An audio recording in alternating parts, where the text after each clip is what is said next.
पूर्व उद्योग मंत्री जी ने सवाल पूछा, वर्तमान उद्योग मंत्री जी ने जवाब दिया और बिल्कुल सही कहा वर्तमान उद्योग मंत्री जी ने कि हम अपनी पॉलिसीज को अभी नए औद्योगिक क्षेत्र के रूप में लाने आ रहे हैं। लेकिन एक सवाल हमारे सदस्य ने भी पूछा, पूर्व सरकार में इंडस्ट्रीज बंद होने की बात नहीं है। मैं ध्यान में लाना चाहता हूं विपक्षी दलों के भी और सत्ता पक्ष में, किनविन प्राइवेट लिमिटेड थी 2021 में। और मैं ये चीज आपके ध्यान में इसलिए लाना चाहता हूं माननीय अध्यक्ष महोदय, 300 बीघा जगह दे देगी 1 रुपये स्क्वायर मीटर के हिसाब से और 100% एग्जम्पशन स्टैंप ड्यूटी में, यानी कि कोई रजिस्ट्री के पैसे नहीं लगेंगे और बिजली भी 10 साल के लिए 3 रुपये पर यूनिट के हिसाब से उनको मिलेगी। 10 साल के लिए वेयर हाउस बनाकर सरकार देगी। ये जो आपने सवाल, मैं उसी तीनों चीजों पे आ रहा हूं। वेयर हाउस बना के सरकार देगी और जो पानी है वो भी सरकार देगी और जीएसटी, उस समय जीएसटी लागू हो चुका था।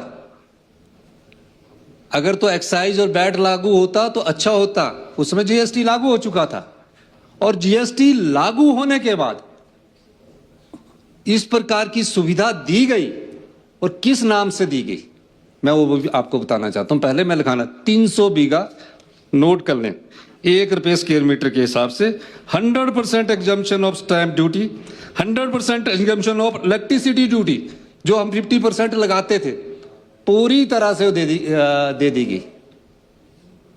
माननीय अध्यक्ष महोदय, इसके बाद SMPP एम्यूनेशन प्राइवेट लिमिटेड 800 एकड़ यानी कि 8000 करनाल, 4000 बीघा, प्रदेश की 4000 बीघा जमीन को 1 रुपये स्क्वायर मीटर के हिसाब से 100% exemption stamp duty, 100% exemption of electricity duty, 10 साल के लिए 3 रुपये प्रति यूनिट बिजली हम उनको देंगे। और सुनिए, हम अक्टूबर में 6 रुपये खरीदेंगे और इनको 3 रुपये देंगे।